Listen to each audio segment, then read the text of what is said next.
ಜ್ಯೋತಿಷ್ಯ ರತ್ನಾಕರ ಪಂಡಿತ್ ಗಣಪತಿ ಭಟ್ ಗುರುಜಿ. ವೀಕ್ಷಕರೇ, ಇದೇ ಆಗಸ್ಟ್ 12ನೇ ತಾರೀಕು ಅಮಾವಾಸ್ಯೆಯ ದಿನ ಸೂರ್ಯಗ್ರಹಣ ಸಂಭವಿಸುತ್ತದೆ. ಅಮಾವಾಸ್ಯೆ ದಿನ ಸಂಭವಿಸುತ್ತೆ ಸೂರ್ಯಗ್ರಹಣ. ಈ ಸೂರ್ಯಗ್ರಹಣದ ಪ್ರಭಾವದಿಂದ ಸತತವಾಗಿ 1 ತಿಂಗಳ ಕಾಲ ಅದೃಷ್ಟವಂತ ರಾಶಿಗಳಿದ್ದಾರೆ. 6 ರಾಶಿಯವರು ಮಹಾ ಅದೃಷ್ಟ ಸಂಭವಿಸುತ್ತೆ. ಕೆಲಸ, ಕಾರ್ಯ, ಹಣಕಾಸು, ವ್ಯಾಪಾರ, ವ್ಯವಹಾರ, ಆರೋಗ್ಯದಲ್ಲಿ ಸದೃಢತೆ ಕೂಡಿ ಬರ್ತದೆ. ಅದೃಷ್ಟವಂತರಾಗ್ತಾರೆ. ರಾಜಯೋಗ ಕೂಡಿ ಬರುತ್ತೆ ಅಂತ ಹೇಳ್ಬೋದು ಈ ತಿಂಗಳಿನಲ್ಲಿ ಈ 6 ರಾಶಿಯವರಿಗೆ. ಹಾಗಂದ್ಮೇಲೆ ಅದೃಷ್ಟವಂತ ರಾಶಿಗಳು ಯಾವುವು, ಈ ಗ್ರಹಣದ ಸಾತ್ವಿಕ ಪ್ರಭಾವ ಪಡೆಯುವಂತ ರಾಶಿಗಳು ಯಾವುವು, ಇವತ್ತಿನ ಸಂಚಿಕೆಯಲ್ಲಿ ತಿಳ್ಕೊಳ್ಳೋಣ. ಗ್ರಹಣ ಕಾಲದ ಪ್ರಭಾವ ಇದ್ದಾಗ 12 ರಾಶಿಗಳ ಮೇಲೆಯೂ ಕೂಡ ನಕಾರಾತ್ಮಕ ಪ್ರಕ್ರಿಯೆ ಬೀಳೋದು ಸಹಜ ಹಾಗೂ ಸಕಾರಾತ್ಮಕ ಪ್ರಕ್ರಿಯೆ ಬೀಳೋದು ಸಹಜ. ಆದರೆ 12ನೇ ತಾರೀಕು ಏನು ಸೂರ್ಯಗ್ರಹಣ ಸಂಭವಿಸ್ತಾ ಇದೆ, ಇದು ನಮ್ಮ ಭಾರತ ದೇಶದಲ್ಲಿ ಸಂಭವಿಸುವುದಿಲ್ಲ. ಇದು ಹೊರದೇಶಗಳಲ್ಲಿ ಸಂಭವಿಸುವಂತಹ ಸೂರ್ಯಗ್ರಹಣ. ಆದರೆ ಗ್ರಹಣದ ಪ್ರಭಾವ ಕೆಲವೊಂದು ರಾಶಿಗಳು ಪಡೀತವೆ. ಅದರಲ್ಲಿಯೂ ಕೂಡ ಈ 6 ರಾಶಿಯವರು ಅದೃಷ್ಟವಂತರು. ಇನ್ನು ಕೆಲವೊಂದು ಗ್ರಹಗತಿಗಳ ಮೇಲೂ ಕೂಡ ಗ್ರಹಣ ಕಾಲದ ಪ್ರಭಾವ ಬಿದ್ದೇ ಬೀಳುತ್ತೆ. ಸಮಸ್ಯೆಗಳ ಸುಳಿಯಲ್ಲಿ ನರಳುತ್ತಾ ಇರುವಂತಹ ರಾಶಿಗಳಿಗೆ ಪರಿಹಾರ. ಕೆಲಸ ಕಾರ್ಯದಲ್ಲಿ, ಆರ್ಥಿಕವಾಗಿ, ಮಾನಸಿಕವಾಗಿ, ಕುಟುಂಬದಲ್ಲಿ ಅನಾರೋಗ್ಯ ಪೀಡಿತರಾಗಿ ನರಳುವಂತಹ ವ್ಯಕ್ತಿಗಳಿಗೆ ಈ ಸಮಯದಲ್ಲಿ ಒಂದು ಸಾತ್ವಿಕ ಮನೋಭಾವನೆಯಿಂದ ಅವರ ಅದೃಷ್ಟ ಬದಲಾಗ್ತದೆ. ಏನೋ ಒಂದು ಮೆಡಿಸನ್ ಸಿಗುತ್ತೆ, ಅವ್ರ ಇಷ್ಟಾರ್ಥ ಕಾರ್ಯಸಿದ್ಧಿಗಳಾಗ್ತದೆ. ವರ್ಷಾನುಗಟ್ಟಲೆಯಿಂದ ಏನ್ ನರಳುತ್ತಾ ಇರ್ತಾರೆ, ಒಂದು ಕಿಂಚಿತ್ತು ಸುಖ, ಶಾಂತಿ, ನೆಮ್ಮದಿ ಸಿಗುವಂತಹ ಸಮಯ ಅಂತ ಹೇಳ್ಬೋದು ಈ ಸೂರ್ಯಗ್ರಹಣದಲ್ಲಿ, ಅಮಾವಾಸ್ಯೆ ದಿನ ಬರುವಂತಹ ಕಾಲದಲ್ಲಿ. ಹಾಗಂದ್ಮೇಲೆ ಆ ಪ್ರಥಮ ರಾಶಿ ಯಾವುದು ಅದೃಷ್ಟವಂತ ರಾಶಿ? ವೃಷಭ ರಾಶಿ. ವೃಷಭ ರಾಶಿಯವರಿಗೆ 3ನೇ ಮನೆಯಲ್ಲಿ ಗ್ರಹಣ ಸಂಭವಿಸುತ್ತದೆ.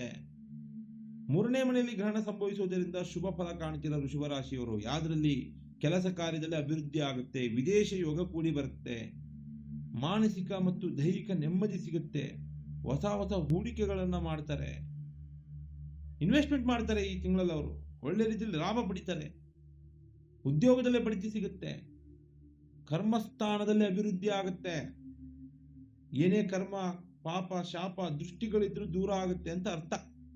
ವೃಷಭ ರಾಶಿಯವರಿಗೆ ನೆಗೆಟಿವಿಟಿ ಫೀಲ್ ದೂರ ಆಗುತ್ತೆ ಈ ತಿಂಗಳಿನಲ್ಲಿ. ಹಣಕಾಸಿನ ಆದಾಯ ಚೆನ್ನಾಗಿ ಬರುತ್ತೆ. ಇನ್ನು 2ನೇ ಅದೃಷ್ಟವಂತ ರಾಶಿ ಮಿಥುನ ರಾಶಿ. ಈ ರಾಶಿಯವರಿಗೆ 2ನೇ ಮನೆಯಲ್ಲಿ ಗ್ರಹಣ ನಡೆಯುತ್ತೆ.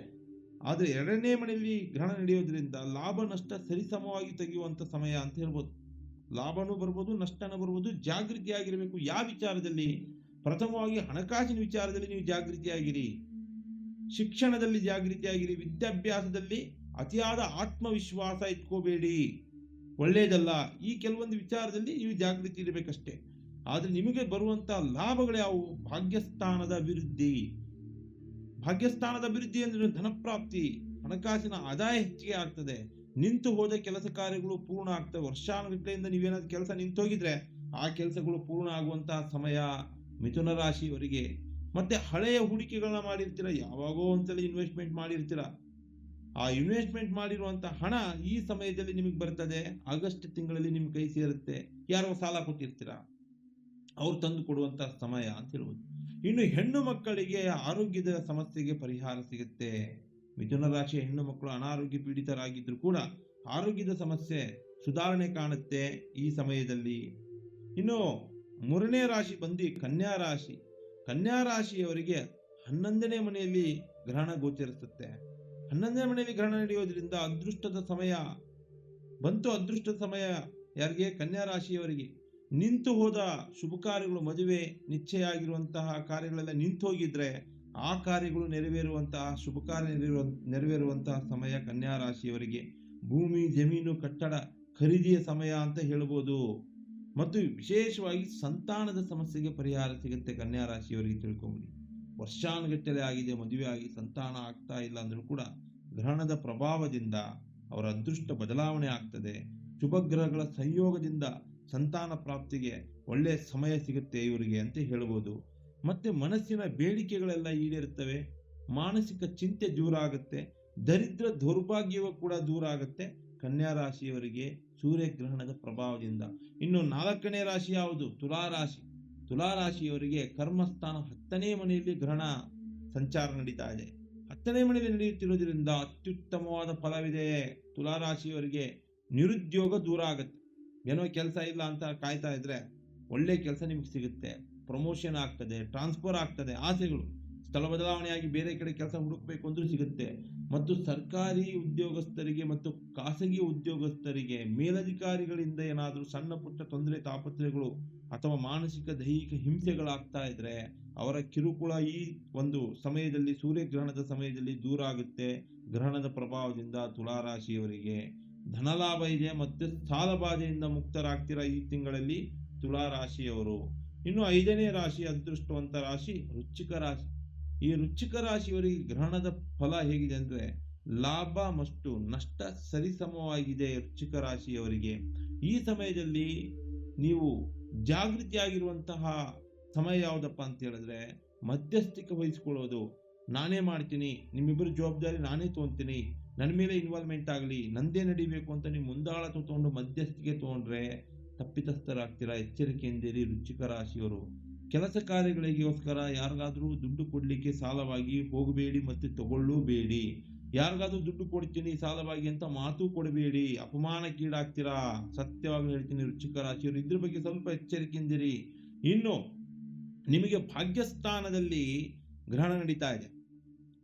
ಭಾಗ್ಯಸ್ಥಾನದಲ್ಲಿ ಗ್ರಹಣ ನಡೆಯುವುದರಿಂದ ಹಣಕಾಸಿನ ಸಮಸ್ಯೆಗೆ ಶಾಶ್ವತ ಪರಿಹಾರ ಸಿಗುತ್ತೆ ಮತ್ತೆ ದಾಂಪತ್ಯದ ಸಮಸ್ಯೆಗೂ ಪರಿಹಾರ ಸಿಗುತ್ತೆ. ದೂರಾದ ದಂಪತಿಗಳು ಒಂದಾಗುವಂತಹ ಸಮಯ ವೃಶ್ಚಿಕ ರಾಶಿಯವರಿಗೆ.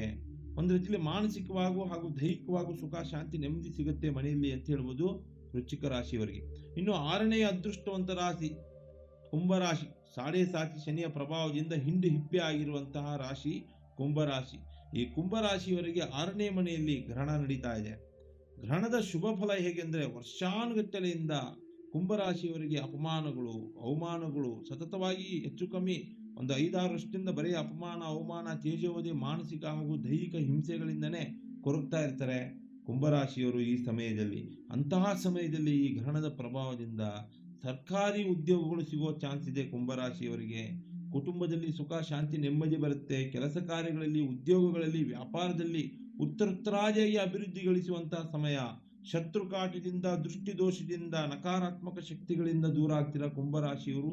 ಈ ಸಮಯದಲ್ಲಿ ಗಂಡಾಂತರಗಳಿಂದ, ಆಪತ್ತುಗಳಿಂದ ದೂರ ಆಗ್ತೀರಾ, ಅಪಘಾತಗಳಿಂದ ದೂರ ಆಗ್ತೀರಾ, ತಪ್ಪಿಸ್ಕೊಂಡ್ಬಿಡ್ತೀರಾ. ಅದೆಲ್ಲ ಗಂಡಾಂತರಗಳಿಂದನೂ ತಪ್ಪಿಸ್ಕೊಂತೀರಾ ಯಾರು ಕುಂಭರಾಶಿಯವರು. ಹೊಸ ಹೊಸ ಹೂಡಿಕೆಗಳನ್ನ ಮಾಡ್ತೀರಾ, ಯಾಕಂದ್ರೆ ಸದೃಢ ಆಗ್ತೀರಾ. ಒಂದು ಕಾನ್ಫಿಡೆನ್ಸ್ ಚೆನ್ನಾಗಿ ಬರುತ್ತೆ ನಿಮಗೆ ಈ ಸಮಯದಲ್ಲಿ. ಹೊಸ ಹೊಸ ಹೂಡಿಕೆಗಳನ್ನ ಮಾಡಿ ವ್ಯಾಪಾರ ವ್ಯವಹಾರದಲ್ಲಿ ಅಭಿವೃದ್ಧಿ ಕಾಣ್ತೀರಾ. ಸಾಲಬಾಧೆಯಿಂದ ಮುಕ್ತರಾಗ್ತೀರಾ.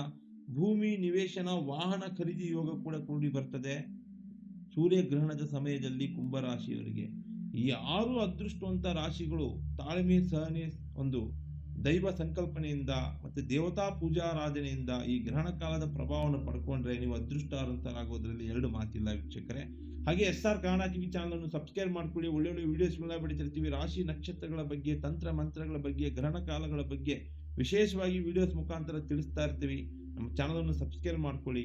ಹಾಗೆ ಸ್ಕ್ರೀನ್ ಮೇಲೆ ನಂಬರ್ ಹೋಗ್ತಾ ಇರ್ತದೆ, ನಿಮ್ಮ ಸಮಸ್ಯೆಗಳನ್ನ ಕಾಲ್ ಮಾಡಿ ತಿಳ್ಕೋಬಹುದು. ಸಮಸ್ಯೆಗೆ ಚರ್ಚೆ ಮಾಡಿ, ವಿಮರ್ಶೆ ಮಾಡಿ ಪರಿಹಾರ ತಿಳಿಸ್ತೀವಿ. ನಮಸ್ಕಾರ ವೀಕ್ಷಕರೇ. ಸರ್ವೇ ಜನೋ ಸುಖಿನೋ